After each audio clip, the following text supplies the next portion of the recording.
Une démission qui a fait parler. Mi-février 2020, Agnès Buzyn a décidé de quitter son poste de ministre de la Santé pour se consacrer à l'élection municipale à Paris, alors même que la pandémie de Covid-19 frappait la France, début 2020. 2 jours avant le scrutin, Agnès Buzyn avait pris la parole dans Le Monde, pour répondre aux critiques autour du timing de son départ, et aux accusations de réaction tardive de l'exécutif face au Covid-19. Affirmant s'être intéressée à ce nouveau virus dès décembre 2019, l'ex-belle-fille de Simone Veil avait alors pointé du doigt un manque d'écoute de ses supérieurs. Une défense qui n'a visiblement pas convaincu au sein même de la Macronie. Son histoire, je la trouve zéro crédible et zéro responsable, aurait indiqué Elisabeth Borne, en petit comité selon l'Express.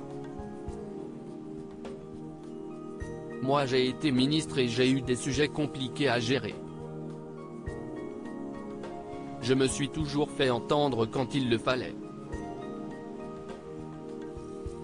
Si vous êtes ministre et que vous ne vous faites pas entendre, vous démissionnez, s'est montré assez cash l'actuelle première ministre, présente aux côtés d'Agnès Buzyn dans les gouvernements successifs d'Édouard Philippe.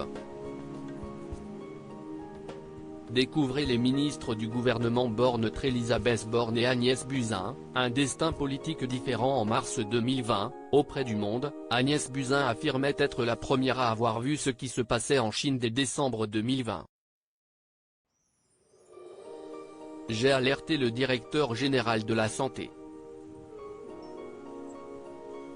Le 11 janvier, j'ai envoyé un message au président sur la situation. Le 30 janvier, j'ai averti Édouard Philippe que les élections ne pourraient sans doute pas se tenir. Je rongeais mon frein, avait indiqué l'ex-ministre de la Santé. Et d'ajouter, quand j'ai quitté le ministère, je pleurais parce que je savais que la vague du tsunami était devant nous. 3 ans sont désormais passés depuis son départ du ministère de la Santé et le début de l'épidémie de Covid-19. Entre-temps, Agnès Buzyn a été au cœur d'une information judiciaire ouverte par la Cour de justice de la République, suivie d'une mise en examen en septembre 2021 pour mise en danger de la vie d'autrui après la gestion de la crise sanitaire par l'exécutif. La Cour de cassation a finalement annulé sa mise en examen le 20 janvier 2023. Elle n'exerce désormais plus de mandat électoral, et est retirée de la vie politique. Au contraire de son ancienne acolyte au gouvernement, Elisabeth Borne, désormais bien installée à Matignon. Crédit photo, Stéphane Le Mouton.